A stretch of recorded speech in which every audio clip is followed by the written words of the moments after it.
Okay, so greetings to everybody.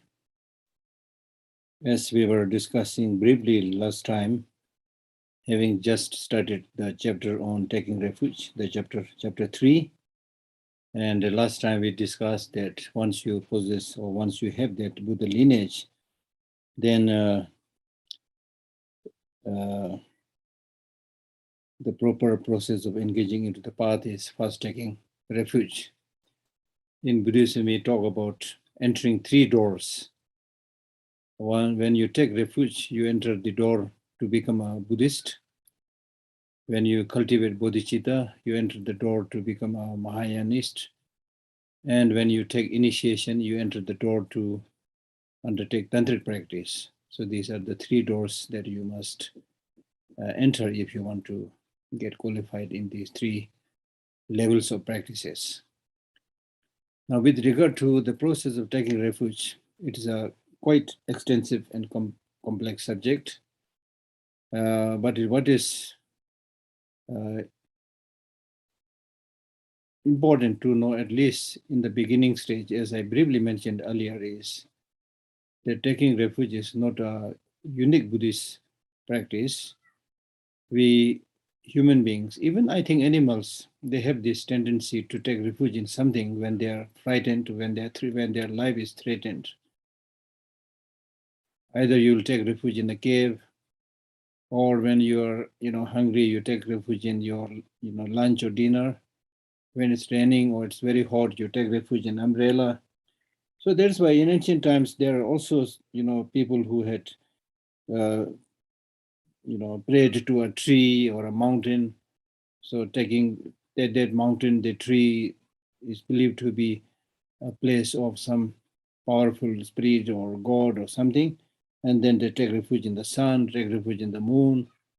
Now, of course, as and when our knowledge becomes wider, then this kind of taking refuge in the ultimate sense to external forces is gradually, I think, dwindling. But still, there are so many people who take refuge in different things. And then there are others who take refuge, maybe not in sun and moon and forest, but they take refuge in other worldly spirits that we have in the Tibetan society. Also, there are people who take refuge in certain malevolent forces, which His Holiness has advised not to take refuge in it, because one unique thing that you should understand in Buddhism is, apart from taking refuge to Buddha, Dharma, and Sangha, you don't take refuge. I mean, you don't take anyone else as the ultimate refuge. Temporarily, yes, temporarily you can take refuge in your food or friend and things like that. But in terms of your ultimate refuge, there are only 3.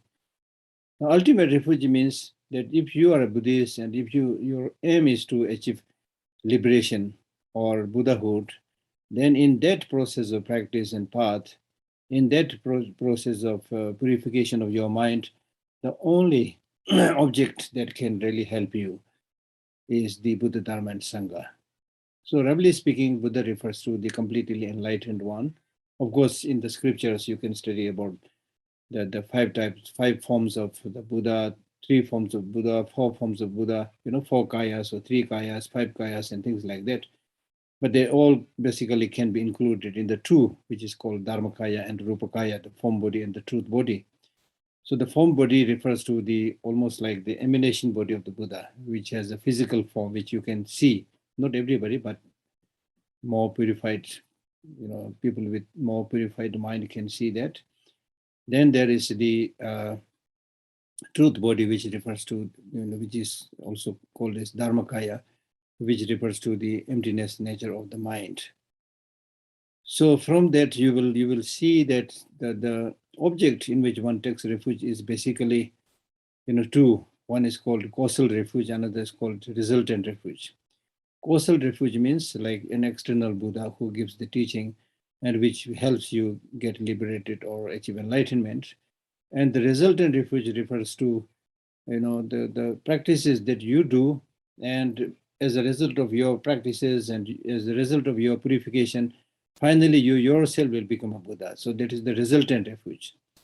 So at the end of the day, unless you become the Buddha, Nobody can really help you in the true sense of the term. Little bit help, yes, there, but even if you get liberated, if you have not achieved complete enlightenment, if you are not Buddha, still you are not perfect. Okay, so that state of achievement where you have achieved just nirvana or liberation for yourself and not complete enlightenment for the sake of all sentient beings, that is called solitary liberation, solitary, nirvana, which means nirvana or liberation just for yourself. So there are people who do, aspire to achieve such a thing, because it's easy to say that may I achieve enlightenment for the sake of all sentient beings, but when it comes to practice, it is so difficult. There are so many people who they don't like you, or even those who you try to help, but still they will repay you in a negative way. So it's not easy to help all sentient beings. So because of that, people might discourage, thinking that even there is a story of Avalokiteshvara trying to help and delivered many suffering sentient beings.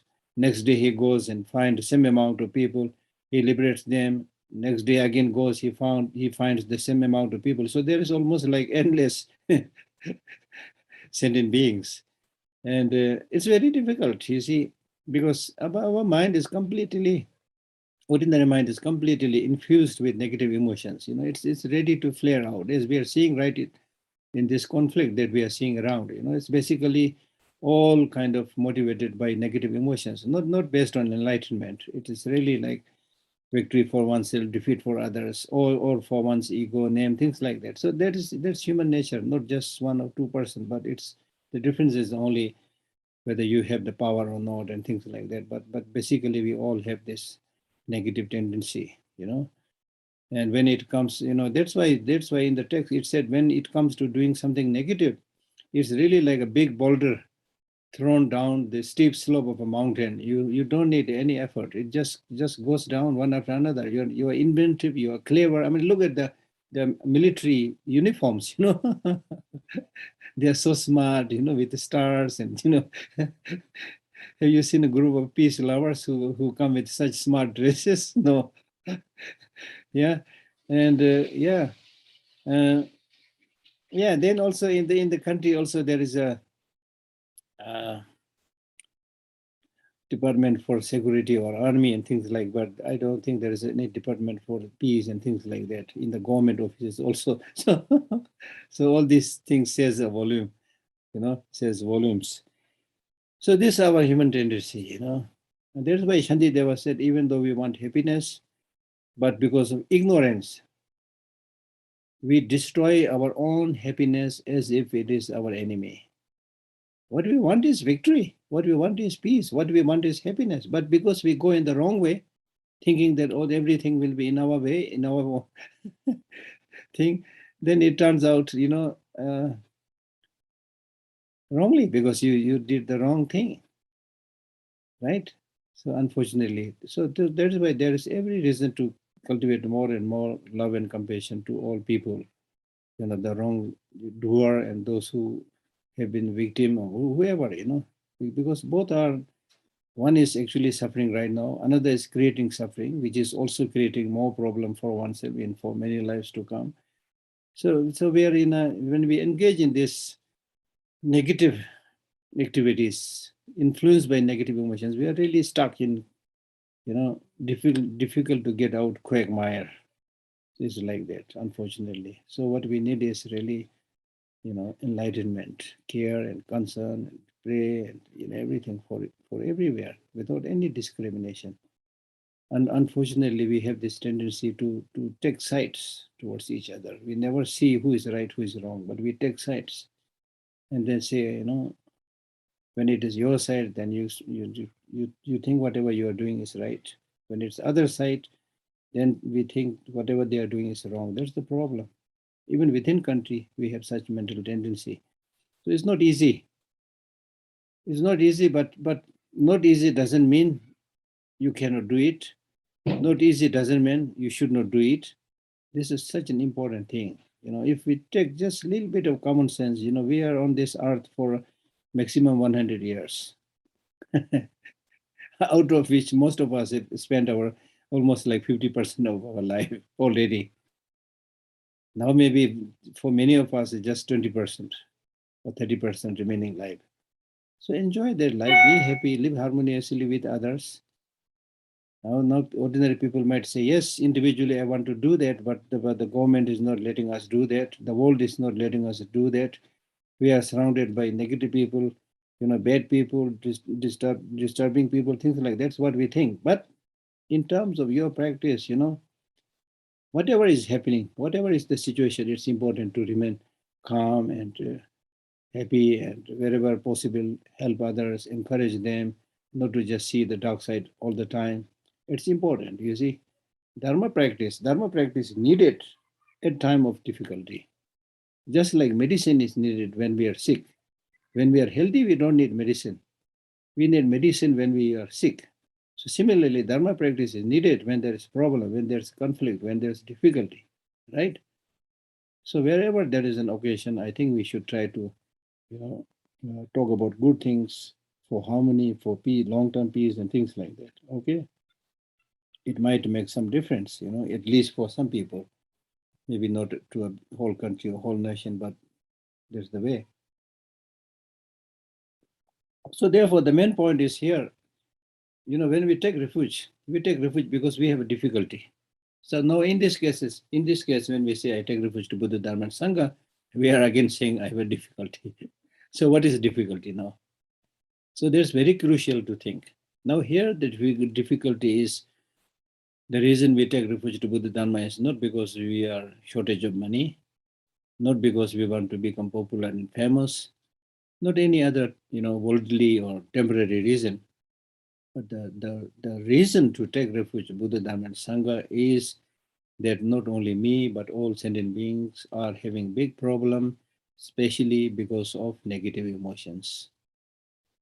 And the ones that can really show this path are the three objects of refuge, Buddha, Dharma, and Sangha. As I've explained earlier, they are compared to, a physician, medicine, and a nurse or helper, right? When we are physically extremely sick and not able to take care of oneself, then it is important to find a skilled physician, get the good medicine, and then somebody to help you. So similarly, we are honestly speaking, ordinarily speaking, you may say I'm healthy, but in terms of your mental state, there are many examples right now. So physically, there are people who look very healthy, like people who go to kill others. They are physically very fit, but mentally, unfortunately, full of destructive thinking, right? So therefore, you are sick in that sense, right? So therefore, in order to remove that sickness, it is important to take refuge to Buddha, Dharma, and Sangha, at least from the Buddhist viewpoint. But this does not mean to say everybody has to take refuge in Buddha, Dharma, and Sangha. Everybody has to become a Buddhist. We are not saying that. What we are saying is whether you become a Buddhist or not, that's your choice. But what is important is we must reduce our negative emotions, anger, jealousy, hatred. And I have said the other day that whether this makes sense or not is something that you need to scrutinize. It's something that you need to analyze. You should personally see whether anger is good for your health or not, whether anger is good for harmony of your family members or not. So like that, just like a scientist, just like a researcher, see how good these negative emotions are, right? So that is what we should do. Then for each of these, the definition of each of these, who is Buddha, who is Dharma, who is Sangha, there I have briefly explained it. Buddha refers to one who is completely enlightened. Dharma here primarily refers to the path that leads to achievement of liberation, and the cessation, the liberation itself. These two, the path and the state of cessation of negative emotions. These two are said to be the Dharma, which is the real protector.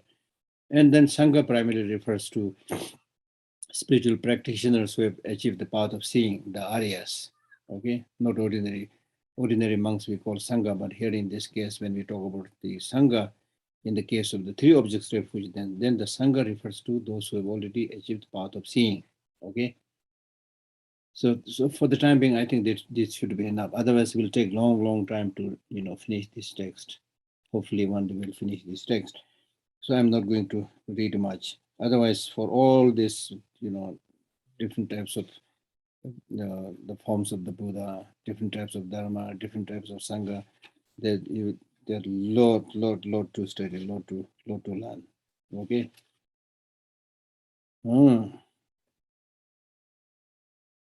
And then the important thing is, what are the precepts of taking refuge? The precepts of taking refuge. That means, having taken refuge, you need to do something. This is, I think, for me, very crucial, because most of us either don't know Dharma, but the majority of the people who know a little bit Dharma, but they don't practice. That's the problem. Unless you eat food, it will not alleviate your hunger. If you just read the menu and go away. So it's like that, just reading the text and getting a little bit of idea is not enough. You need to personally practice. So what are the precepts of, taking refuge to Buddha, Dharma, Sangha? So having taken refuge to the Buddha, in all times you should entrust or trust to the Buddha and make offerings to the Buddha. Okay, Buddha or the three objects of refuge. Now trust, how would you trust? Unless you have a thorough understanding of why one should take refuge to Buddha, Dharma, Sangha, unless you have that, it's very difficult to develop that trust. And it is because of having no trust, we are not protected. If you wholeheartedly take refuge in Buddha, Dharma, Sangha, it is said that many of your fears and worries will go away. There is a story of a person who was traveling somewhere, and it became dark, and so he just sat down under a bridge. And then gradually he realized that under that bridge that there were so many like evil spirits. He could hear, they are coming, and the poor man, there was nothing he could do, but he simply repeated these formulas of taking refuge to Buddha, Dharma, Sangha. He had not much idea, forget about who they are, but he had heard it from somewhere, so he repeated it. And just because of this evil spirits, none of them could harm that person. There are things like that, right? For example, in our today's life, I have personally met a number of people who have a lot of fear. And the interesting thing is that, as is said in one of the Buddhist teachings, to those areas where we should fear, we have no fear. We are very brave. For example, in killing other people, we should really have fear, hesitation. In harming other people, we should really fear, right? In developing negative emotions, we should have fear. But in those areas, we have no fear. But in other stupid things, what will happen to me tomorrow? What will happen to me after 5 years? You start thinking about this, then develop anxiety, fear, unnecessary fear. Right? So many of these unnecessary fears, which is there, especially in today's world, can be avoided, can be eliminated, in fact, by understanding the truth, by taking refuge to Buddha, Dharma, and Sangha. Right? Taking refuge in Buddha, Dharma, Sangha means basically taking refuge in all the good things that we have within us. The capacity to become Buddha, that is there within us. Right? The capacity to develop all this, all this Dharma, the path and the various levels of the path and the true cessation within us. The capacity to become a Sangha is there within us. So when we have all this potential means capacity to protect yourself, capacity to readjust yourself in accordance with the changing situations. So once you know all these things, then many of these fears will go away. But unfortunately, our way of thinking is such that, certain fears, unnecessary fears haunt your mind, and you almost see these fears as something constant and permanent. They keep on coming. And it's not like that. Everything is changing, right? Everything is changing.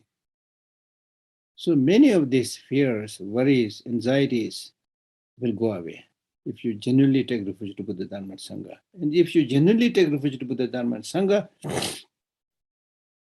you can genuinely take refuge in Buddha, Dharma, and Sangha only if you have clearly seen the importance of nirvana, right? Genuinely taking refuge in Buddha, Dharma, and Sangha means having genuine aspiration to achieve liberation from samsara and to achieve nirvana. Now, in order to do that, you should be able to clearly see the many sufferings, unsatisfactory states in the samsara, and the great many qualities of nirvana and enlightenment. So there is a lot to reflect and study. So therefore, there's need to think, meditate, contemplate regularly, as I said the other day, just as we have to eat 3-4 times a day regularly, non-stop. Likewise, we need to feed this mind with these practices regularly. Then there will be change. Otherwise, there will be not much. What we do is maybe, of course, better than nothing, but there will be not much transformation. Okay, so therefore, I was saying that the precept of having taken refuge in Buddha, Dharma, and Sangha is that in all times means all times, in terms of peace, in terms of war, in terms of happiness, in terms of suffering, you should remember. Again, here, unfortunately, when we are happy, then we think I can do everything by myself. I don't have to take refuge to my parents. I don't have to take refuge to Buddha, Dharma, Sangha. You forget all of them. And then when you are in trouble, then you try to, remember them. Then sometimes it's too late, It's not that they will not help, but because you are almost like opportunist. So the effect will not be much, you see. So we are like that, you see. It's important to remember these good qualities, to remember Buddha, Dharma, Sangha in all times, and trust them. And whether they are really reliable objects of refuge or not, you should study. That's why process of taking refuge, Buddha, Dharma, and Sangha is not blindly, but through study and reflection. Okay, that's very, very important. And as an indication of your wholeheartedly taking refuge in Buddha, Dharma, Sangha, don't wholeheartedly take refuge in malevolent forces, spirits of the water, of trees, of stones. Of course, not wholeheartedly take refuge to money. Many of us wholeheartedly take refuge in money in our nice building, you see. Everything. No idea how all these things will change and how when you are going to lose everything. It is indefinite, as you are seeing right now in this conflict, you see. Very uncertain. Nobody have expected such a drastic, unfortunate thing happening, you see. It happens. So at that time, where are you going to take refuge? If you have that mental strength, calmness, peace, skillful means, then still you will be able to do well. Okay. So, and having taken refuge to sublime Dharma, you should not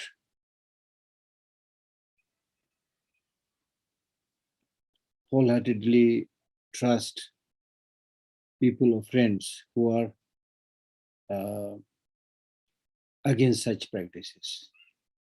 So that is not making a discrimination, but of course you should have compassion towards all sentient beings.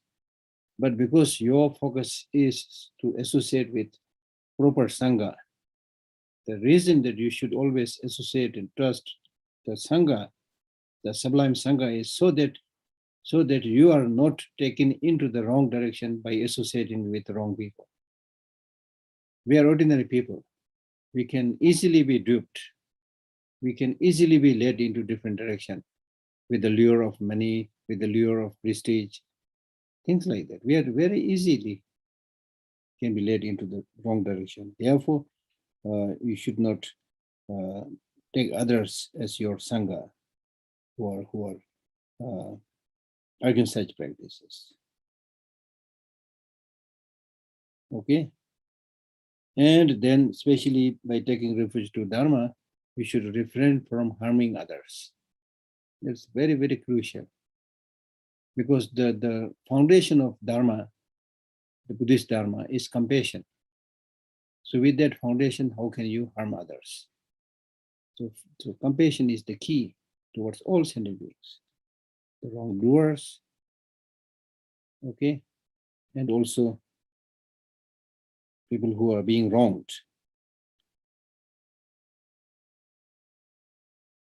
So you can read this in some of the sutras. There's a extensive explanation. Now, what are the benefits of such process of taking refuge? By taking refuge, ultimately, of course, you will get completely enlightened. Now, here also we need to think, is it possible to get enlightened? Is it possible to become omniscient or completely enlightened? So the comforting or good news is that based on our own experience, we know that through study, you can improve. You can become better and better. There's the indication that you can, take steps, right? And come closer to that completely enlightened state. Even if you don't become completely enlightened, right? But you know that you can change, you can get transformed, you can reduce negative emotions, you can become happier, you can bring happiness in the mind of many people. That is 100% sure. That is something that which we all can see, right? So that is why in many of the Buddhist teachings, they say it's not so important how quickly you're going to get enlightened. Because even when you get completely enlightened, your job is to help other sentient beings. So that you can start right now. Of course, your way of helping other sentient beings maybe not as effective as the completely enlightened beings, but you can at least help many people right now. And that is the path that leads to that state of Buddhahood, which when achieved can benefit all sentient beings. Right? I mean, just as when we see people are mistreated, like people are bombarded, things like that, we feel very sorry, even if we are not their relatives and things like that, even if we are seeing that only on the screen, but we feel very unhappy, very, very sad. His Holiness the Dalai Lama also, appealed that this conflict should stop. And he said that he feel very sad. You see, many are unnecessarily killed and things like that, right? So therefore, it is important to practice compassion, having taken refuge to Dharma. Okay. So the ultimate benefit is you will achieve Buddhahood, and temporarily also your negative obscuration, your karmic obscuration can be lessened. Then actually, I think you should do some experiment. For example, at least for, let us say, 4-5 days. At least for 4-5 days, you take very good care of your health, take good rest, and cultivate good thoughts, and as much as possible help others, speak nicely to people for 5 days. Do those practices, and then see how do you feel. Contrarily, next 4-5 days, you develop all the negative emotions like anger, jealousy, competition, and whoever you meet say all the nasty, harsh words, and also don't take good care of your health. You take smoking and alcohol and don't sleep properly, and you can see immediately. You will see. You see. So we don't have to talk big. Just unfortunately we don't pay much attention to these things. If we pay a little bit attention, we can see the difference with these two different kind of lifestyles. Okay. So that is why by taking refuge to Buddha Dharma and Sangha, your negative karma will become lessened. Taking refuge to Buddha Dharma and Sangha basically means you have started doing all the good things. When you have started doing all the good things, the negative actions will, of course, get minimized. Right? We are talking about two things. like air conditioning, developing good things or developing bad things, with the air condition, when it's too hot, you reduce the volume of the heat temperature and increase the cold temperature. So like that, when you see these negative emotions are destructive, you need to reduce it. You need to keep, watch and reduce them, minimize them, and increase the positive emotions. That is the process. And when you now see at this one, this you need a little bit thinking, Then it says, by taking refuge to Buddha, Dharma, and Sangha, you will become invincible to the harms of human beings and non-human beings, meaning that they cannot harm you. Okay, now how does this function? This functions, I think, in two ways. One, the objects to whom you take refuge, Buddha, Dharma, and Sangha, they have the capacity to protect you, number one, when you wholeheartedly take refuge in them. Okay. Now, it does not mean that those who do not wholeheartedly take refuge in Buddha, Dharma, Sangha are not taken care of. But it's like the hook and the ring, The hook of,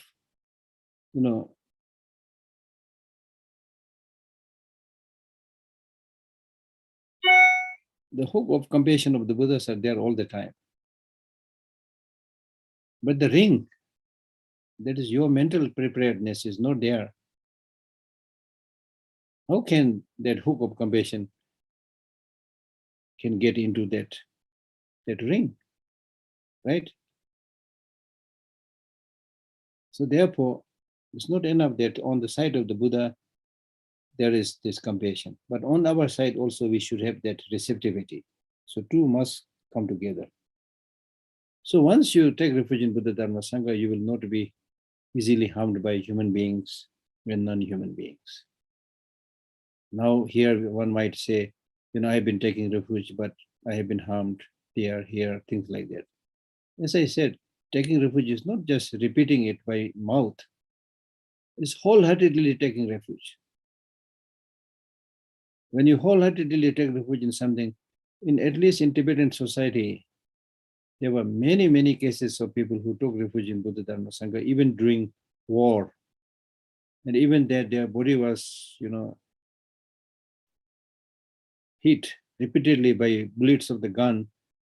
The bullet never went into their body. I'm not making it up. We have many, many examples of such people who are still alive, written books on it, right? Who take refuge in Buddha, Dharma, and Sangha and put on this protective thread, which many of you got, then the bullet doesn't go inside. If you have not only the protective thread, but if you wholeheartedly take refuge in Buddha, Dharma, and Sangha. We have cases of people who have this protective thread and goes to the hospital to take vaccination, but the vaccination never goes in their arms. Then finally they realize that it is because of the protective thread that they are wearing. So as soon as they take it out, then the vaccination easily goes into their arms. So there are many stories like that, you believe it or not. So your trust, your belief can make miracles. And then the so-called harms from human beings and non-human beings. As I mentioned earlier, it's not the case that there are many evildoers, non-human beings or human beings whose whole intention and job is to harm you. It's not really, generally speaking, it's not like that, right? But it's because of your past lives karma. It's because this life's mental attitude, lifestyle that you are harmed, and because you make yourself vulnerable already because of you have so many negative emotions. When you have many of these negative emotions, then you become a fertile ground for these evil spirits to harm you, right? I recall, many stories related to His Holiness Dalai Lama. Right below, little distance from the place where I am right now, the Library of Tibetan Works and Archives. There is a place where they make some Tibetan kind of crafts and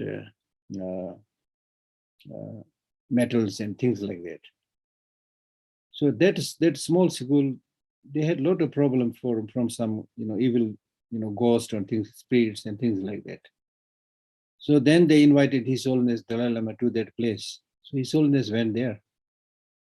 And then after that, they said, since His Holiness visit, there was no other kind of evil spirit harming them. So what did His Holiness do? His Holiness later said that I had no magic power to send away or kick away these evil spirits. All I did was meditated on compassion. All I did was meditate on compassion, and during which I thought, whether you are a human being, non-human being, whatever kind of evil spirits you are, if you harm others, it is bad for you, you will have negative consequences. So we should all live harmoniously. He did that sort of meditation related to compassion, and that helped. Not only here, I have many stories like that with His Holiness Dalai Lama, right? So in our case also, much of the problems, including the arisal of negative emotions, are due to our misconceptions, our discursive thoughts. When you have these misconceptions and discursive thoughts within yourself, then even when there is no enemy, you see enemy. Even when there is no evil spirit, you see evil spirit. You see? Right? So once you transform and train your mind, it's really like having transformed everything. So that's the meaning. Okay?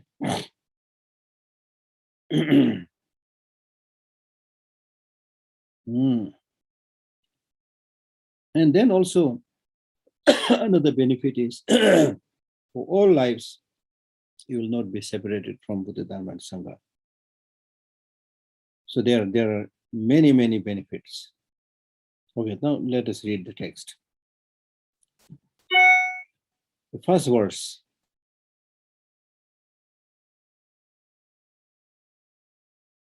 Is primarily, we can make a differentiation between the process of taking refuge by the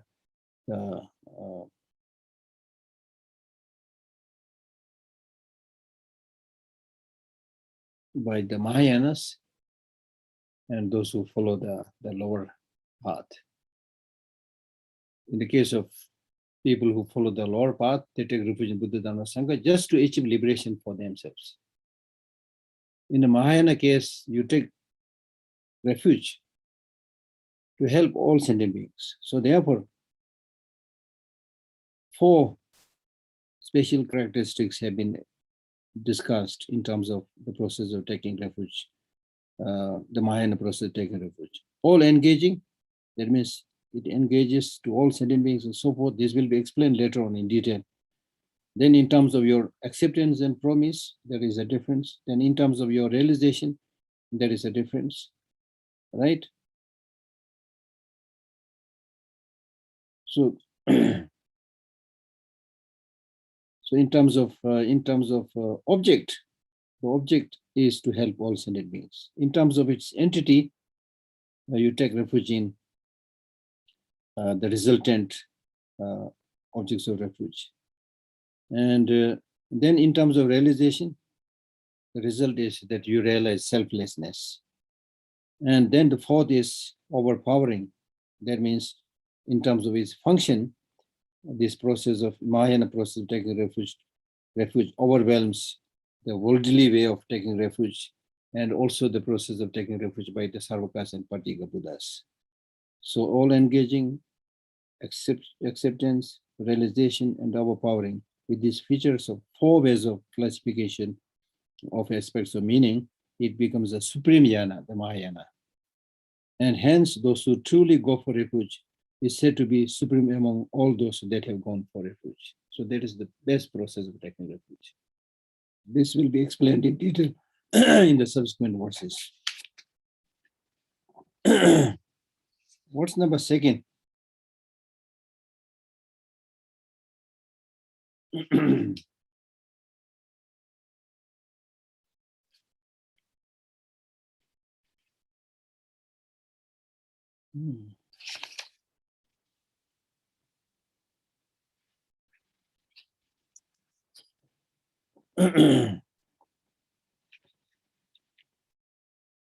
Now, the second verse is saying, one might ask a question by saying, yes, it may be a supreme process of taking refuge, but it's not easy, it's very difficult. True, as I said earlier, it's not easy to say I take refuge to Buddha, Dharma, and Sangha, but genuinely taking refuge to Buddha, Dharma, Sangha, especially the Mahayana process of taking refuge to Buddha, Dharma, and Sangha is not easy. There is a saying in Tibet that one senior Lama is scolded the Sanghas in a big assembly, and he said that even among the senior most monks sitting in the first line, in the front line, and whose head is white with white hairs, such elderly monks, even among them I see there who do not take refuge in Buddha, Dharma, and Sangha. so they may have remained monks for so long and may have studied for so long, but still the basic thing, taking refuge in Buddha, Dharma, Sangha, is not there. Because wholeheartedly taking refuge is not easy. Very difficult. Right? So therefore this question arises. Because it's so difficult, I cannot take refuge in Buddha, Dharma, and Sangha. So this is answered by saying that even though it is difficult, but you should take refuge in Buddha, Dharma, Sangha, because you want to achieve Buddhahood for the benefit of all sentient beings. It's difficult because since first it is difficult to ascertain this means to develop a conviction saying that I'll take refuge in Buddha, Dharma, and Sangha. That itself, that development of that conviction, it is first of all very difficult, number one. And then secondly, in terms of its training and precept, that is to practice the 6 or 10 perfections for thousands of eons, is of course difficult, because it is difficult to practice it for thousands of years. The 6 perfections or 10 perfections and so forth.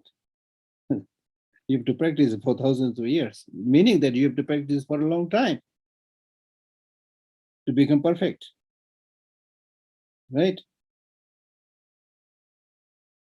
But even though it is difficult, you must engage. It is difficult, but you must do it, because if it is achieved, it is of great meaning in benefiting sentient beings. Hence, taking refuge in the Mahayana is of supreme meaning, supreme purpose. Okay.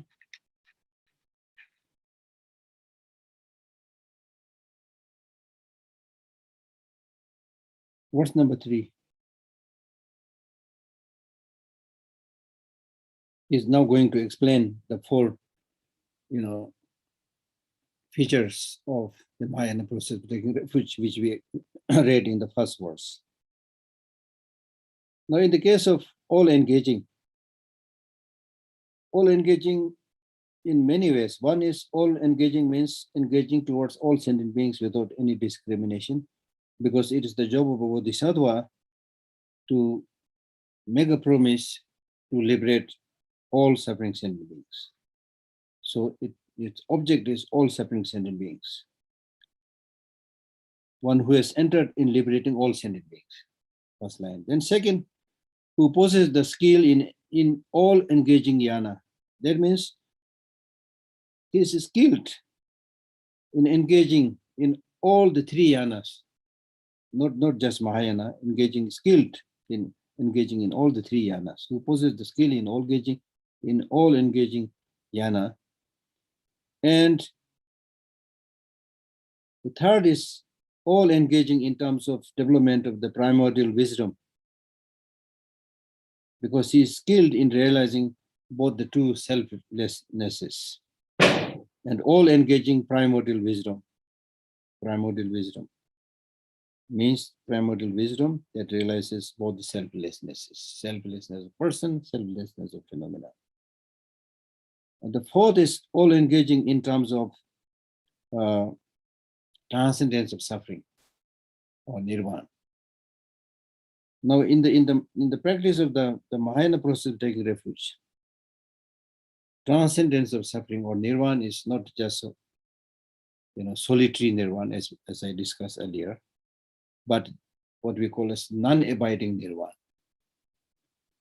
Because in the Mahayana process of taking refuge, the aim is to become completely enlightened, to become Buddha for the benefit of all sentient beings.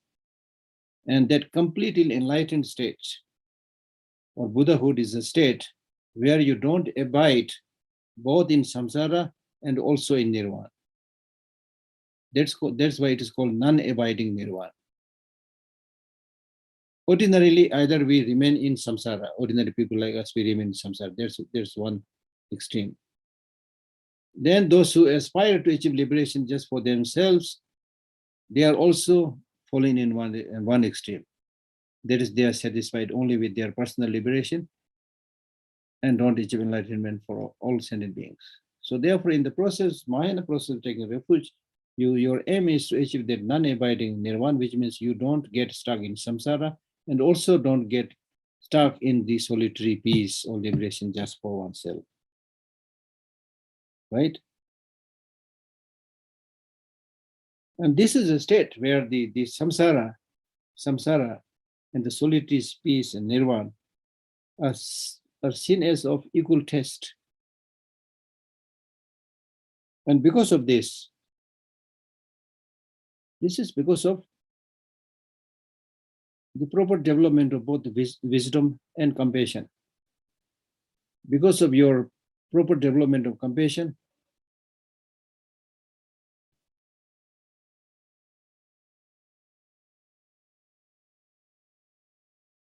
you don't remain in solitary peace just for yourself. And because of your proper development of wisdom, you don't get stuck in the samsara. So therefore, again, this basically emphasizes the importance of harmonious development of wisdom and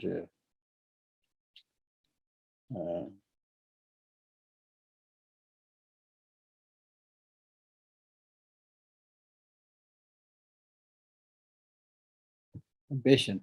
Okay.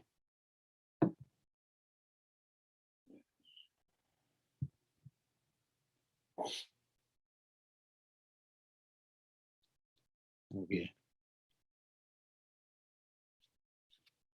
So that's the meaning of all engaging.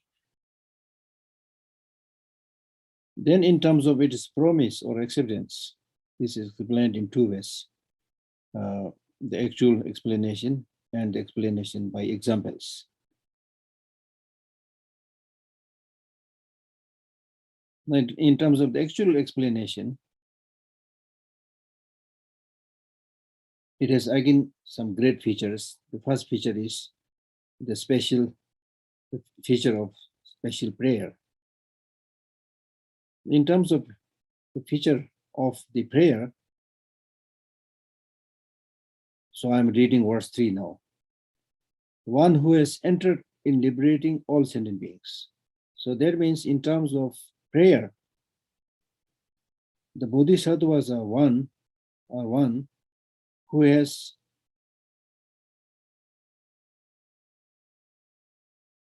known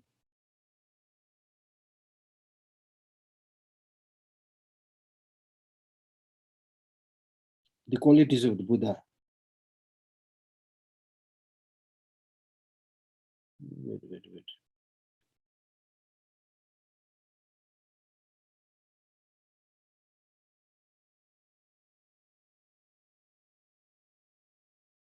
So verse 4, we finish reading verse number 3.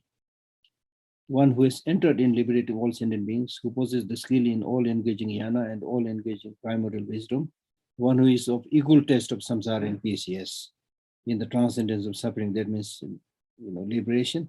Such intelligent person should be understood here as all engaging.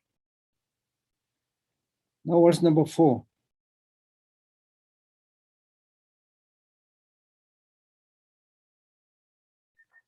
The second feature, explains second feature, acceptance of promise. Now in terms of the actual explanation, The bodhisattvas have performed certain prayers. One who with many joys, that means bodhisattvas here are those who has known the qualities of the Buddha, and therefore their mind is filled with many joys. One who with many joys aspire, make effort to achieve that supreme enlightenment. That's one feature. The second feature is the feature of practice. One who employs right hardship without sadness.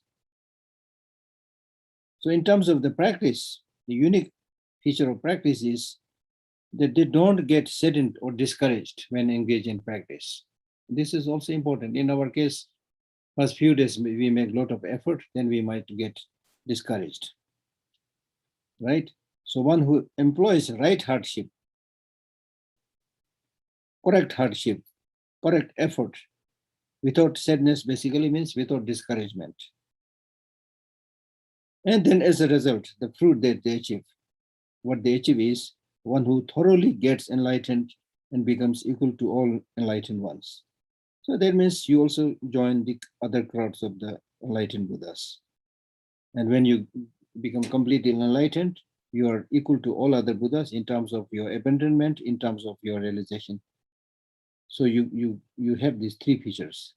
So such intelligent person should be understood as of supreme acceptance.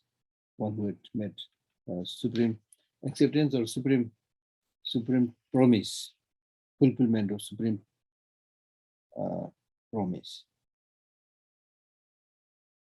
Now this is, I can explain with some examples. First, it's explained with the example of a prince. One who is born well as the supreme son of the fully enlightened one and has mind, wisdom, collection, and compassion. So that means, first, just like a prince, in terms of its rebirth. For example, in the case of a prince, the prince has to be born based on the seed that is implanted by the universal monarch in the womb of a queen, and then that womb should be intact, which is not, which should be healthy and not disturbed by disorders of wind, bile, and so forth. And then after the birth, there should be caretakers like foster parents and things like that. So once these four qualities are fulfilled, and then there will be a fully qualified prince of that king. So similarly,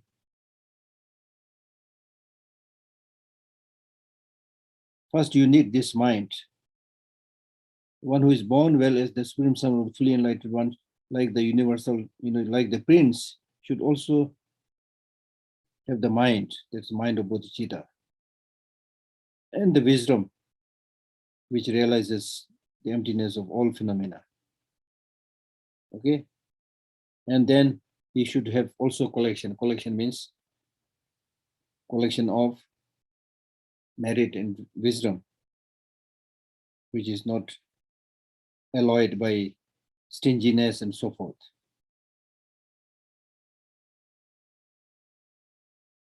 And compassion.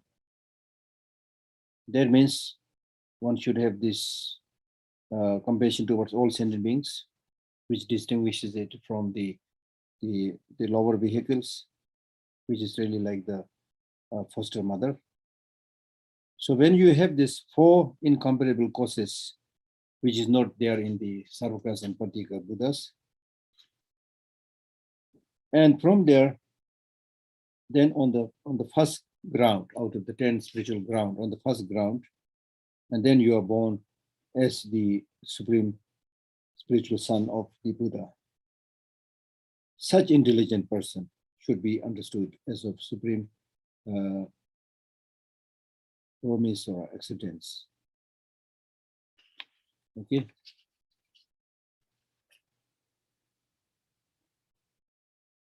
The next verse, verse number 6, describes the unique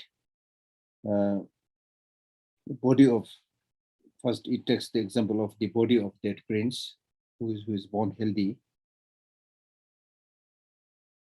Because in the case of that prince who is born healthy, has special features in his body, and also has the power to conquer small minor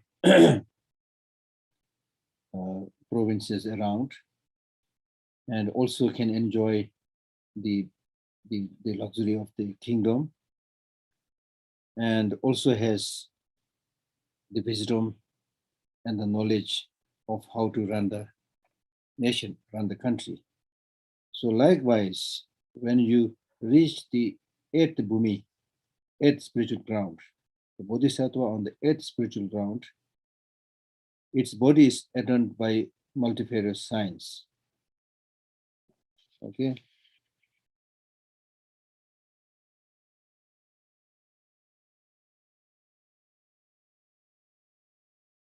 In other words, this bodhisattva's body has also very special signs, like a universal monarch. And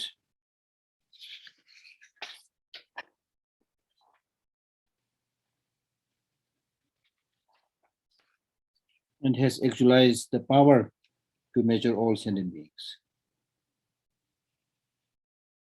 That's his power. Is the power to measure the mind of all sentient beings. And in terms of its well-being, has found the limitless peace of great bliss of the Buddha.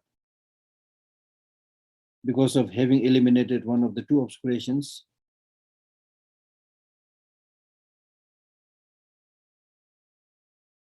it enjoys great bliss, leading to the state of Buddhahood. And that bliss is almost infinite and continuous. Has found the limitless peace of great bliss of the Buddha.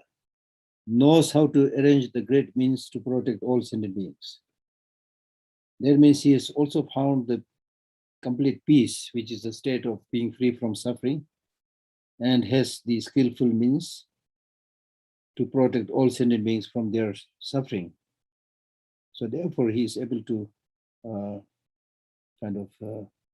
display or arrange, just like displaying many varieties of food on the table that's ready for the guests to eat.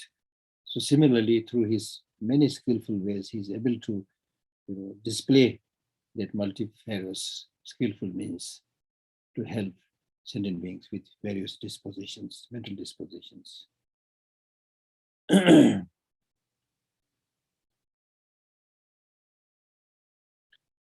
Verse number 8 is talking about the continuity of its lineage.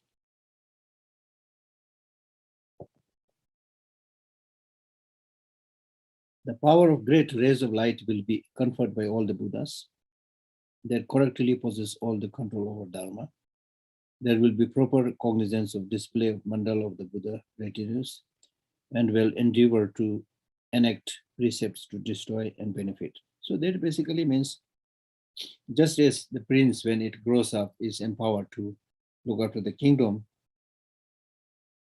and certain other trainings are given, likewise, the bodhisattvas on the 10th spiritual ground actualizes a primordial wisdom, which is called a primordial wisdom cognizant of all other meditative civilizations. He's empowered with that kind of empowered, not necessarily empowered by the Buddha from outside, but one's own having achieved such primordial wisdom, one gets empowered.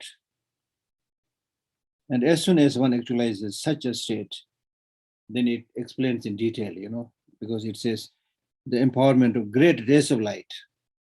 It's a very complicated explanation, but basically means when you reach that state, then you can emanate rays of light from your eyes, from your, from various parts of the body, from your legs, from your hands, from every parts of your body, and emanate, send those rays of light towards all sentient beings in different categories to alleviate their suffering. So that is the meaning. Okay. The empowerment of great rays of light will be conferred by all the Buddhas.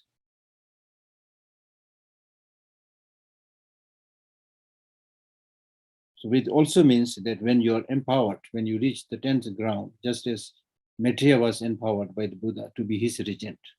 So similarly, you will be also appointed as a regent, and you will therefore be able to engage in all objects of knowledge without hindrance, without obstruction.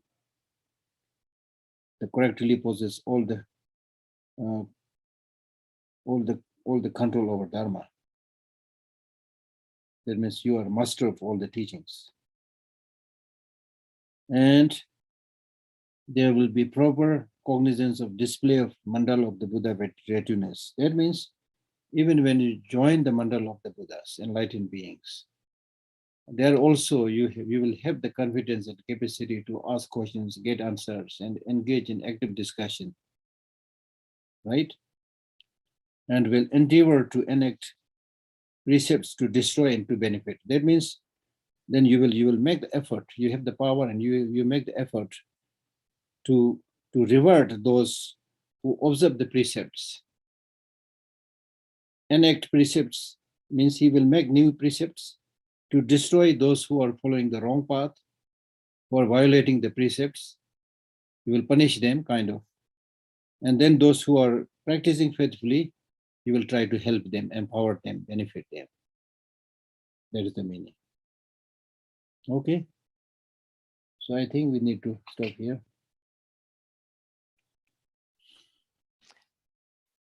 Okay, Geshe-la, so shall we just answer some questions, right? Yes. I have to. Okay, so we start with a question from Nika, and she asks about taking refuge. What do you imagine in your mind and feel in your heart when you take refuge in three jewels? Or so I can easily imagine Buddha, Shakyamuni, or Amitabha, but how do I address Dharma? What do I need to imagine, and what do I need to feel? And what about Sangha? If I'm not a nun or a monk, but I have people who are my friends in my Buddhist studies and practices, they are from different communities, how can I collect them in my mind?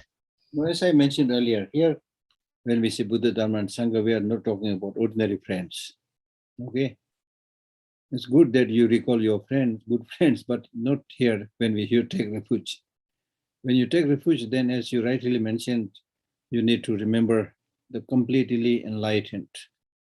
Buddha means one who has removed all the negative qualities, who are without suffering, and who possess all the positive qualities, and who knows everything, right? So basically one without fault, one with all the qualities. So visualize such a Buddha. And then we take refuge to Dharma, we need to think about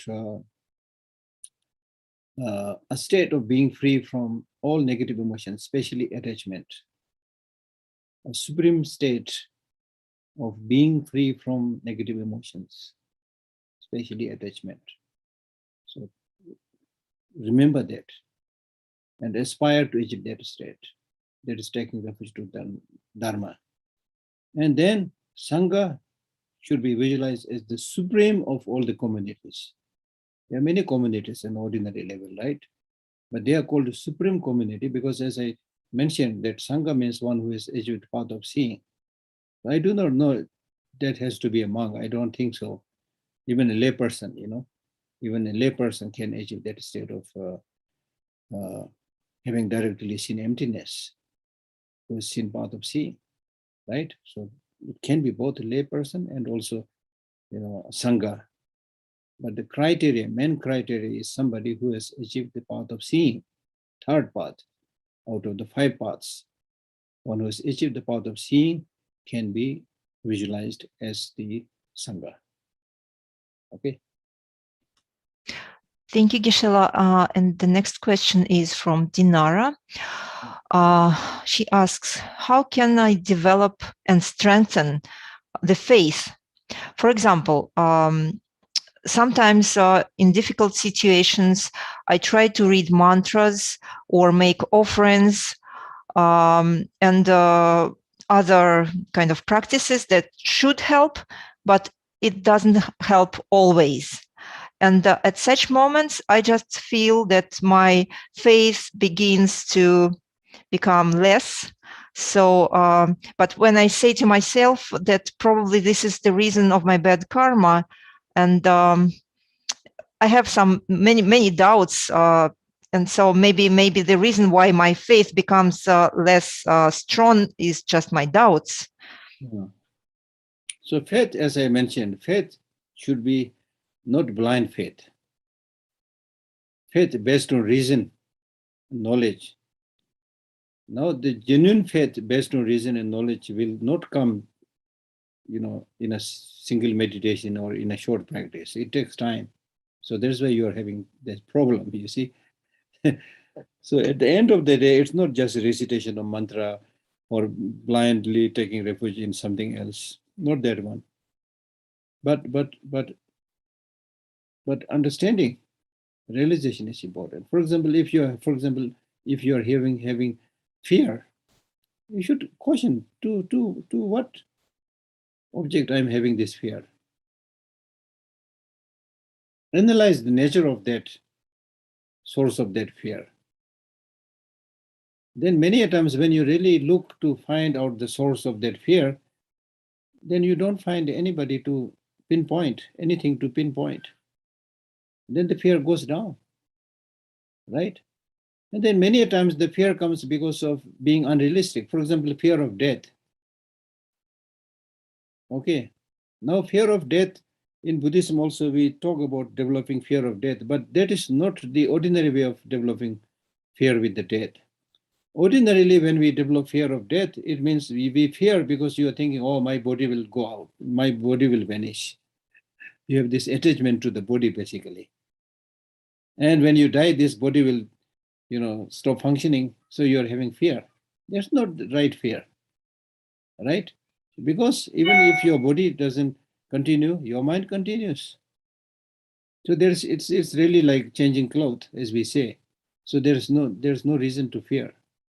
And I have myself given the example, like you don't develop fear when you go to bed tonight.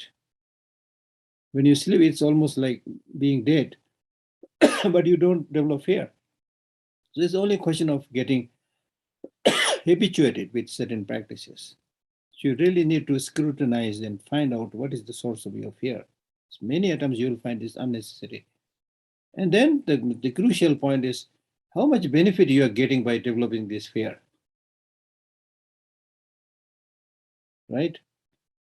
So generally speaking, if it is an unreasonable fear, the other day I explained, if there is a fear from being beaten by a mad dog, then of course it's right fear. It's good to run away. Right? But you develop a fear that in your room there is another evil spirit standing there. It's just your mental creation, You don't actually see. If some other people come, they don't see, So it's your mental creation. So you need to, analyze what is creating this fear, or what is it that is making you lose this faith.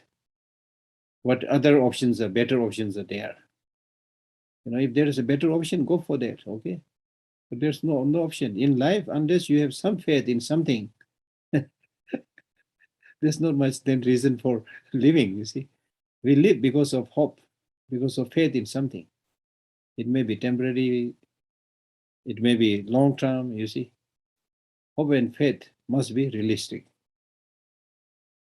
Okay. Geshe, I just wanted to clarify maybe for myself as well. Dinara mentioned that when she feels that her faith become to shatter, right, to waver, it's probably the result of her karma. And I'm wondering how useful and helpful it is to think that when you fail in your practice or you're not so much successful in your practice, to think, oh, this is probably the result of my karma. Is it helpful and useful?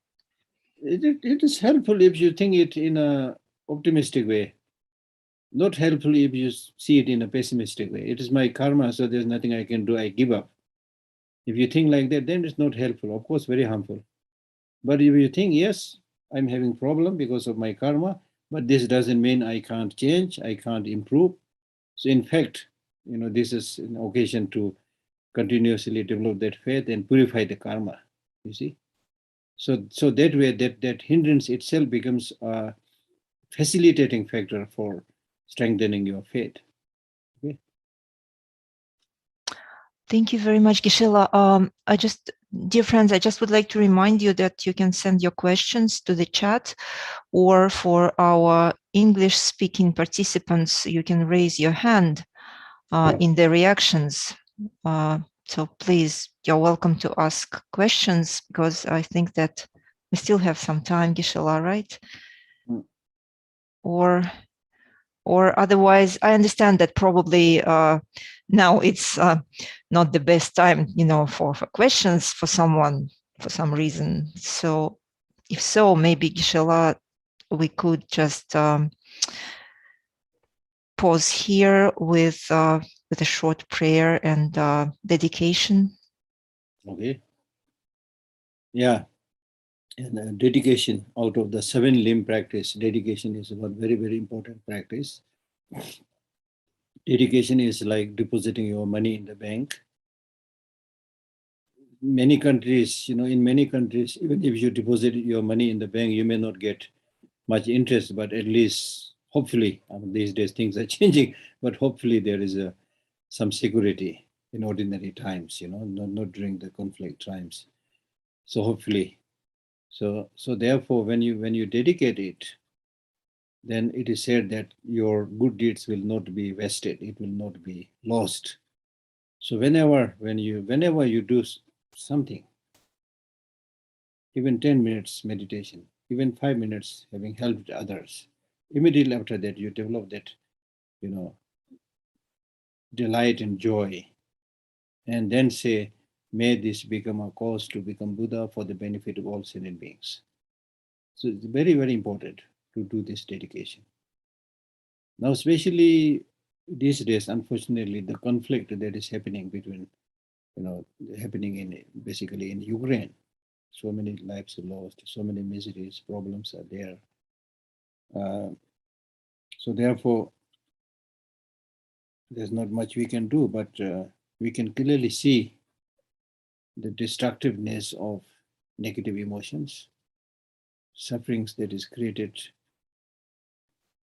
for ordinary people, whatever be the reason, whatever be the decision made by people who have the power, right? So through this, we should at least make some promise.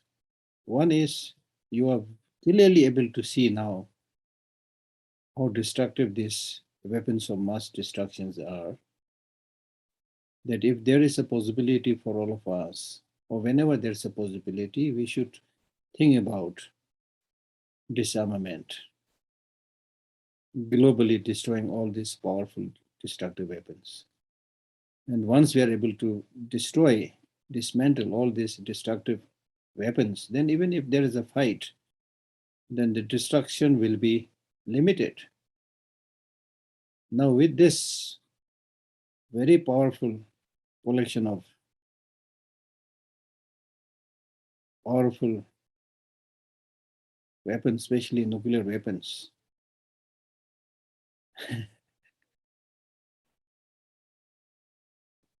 I mean, the destruction is unimaginable, unthinkable. On the one hand, so that's why in Buddhism we are repeatedly talking about transforming your mental intelligence towards positive side, not towards negative side. On the negative side, we are so good in making of all these destructive weapons. We have so much capacity in destroying so many people within a relatively short time. On the positive side, we are not able to handle the pandemic. When it comes to doing something good,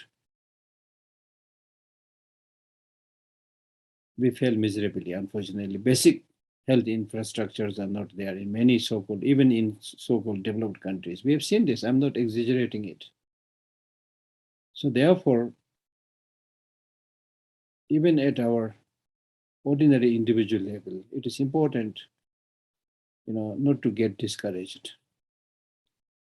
We may not be able to help everybody, but we can definitely help some. Anytime, not necessarily during wartime, anytime. There's so many poor people, so many people who need help. We can help them, right? And during such conflicts, when so much destruction is done by people who have the power to destroy, many people think, oh, what is the use of doing good? That's wrong. Your life cannot be judged by what has happened, what is happening during the wartime, right? We are not talking about how to lead a life during wartime. We are talking about how to lead a good, happy life during wartime, without wartime, this life in Buddhism, many lives to come. So it's a common sense to understand that in our life, we need happiness, harmony, you see, peace. That's important. So I think it's very, very important not to get discouraged by such ugly happenings. And then if you are a sincere Buddhist practitioner, then this is more or less expected in samsara. When we have such strong, unruly, wild, negative emotions rampant within us, ready to flare out with slight provocation, and then this, with such a person with such negative emotions, given this powerful destructive weapons. I mean, His Holiness mentioned this earlier, what has happened in America when that Twin Tower was destroyed. His Holiness said that when this untrained mind, in the hand of an untrained mind, unruly person, in the hand of unruly person, mischievous person, when such a sophisticated destructive weapon is given, how much scale of destruction can be brought out is clear example. We have seen there, and now we are seeing today also. Whereas in Buddhism, as I repeatedly mentioned, in Buddhism we say we don't have to kill people, they will die. Everywhere, so many people are having problem. As if this is not enough. we are destroying them, unfortunately. Right? So ordinary people, we don't have the capacity to decide everything, but on our own limited capacity, we should develop this compassion and try as much as possible to help others. Then you have nothing to regret. Whatever happens in the world, even when you die, you don't have to regret.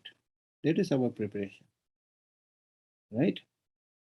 And then death, of course, will come anytime, not necessarily by bombing. It may be, car accident. It may be due to taking wrong food. It may be going to the wrong place. I mean, right from the birth, we have been running towards death.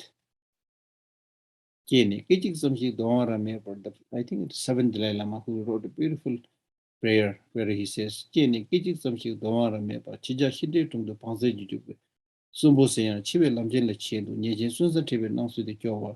if I try to roughly translate it, he says, right from the birth, you do not have the capacity to hold even for a moment, and you are running towards the Lord of the death with full speed. Even though you call yourself being alive, but you are on the national highway to death. Alas, alas, this sad state of the criminal led to the place of execution. So roughly translating, this is something like this. So this is our state. So therefore, it is important in all times to, keep peace in your mind. And the purpose of human life is to help others as much as possible, wherever it is happening, and at least pray, feel for them, right? So therefore, during this occasion, we should, whatever merit we have accumulated by studying this great text, let us dedicate the fruit of this practice to benefit all suffering sentient beings. Especially pray and that this war very soon come to an end, and human beings gradually learn to live in harmony.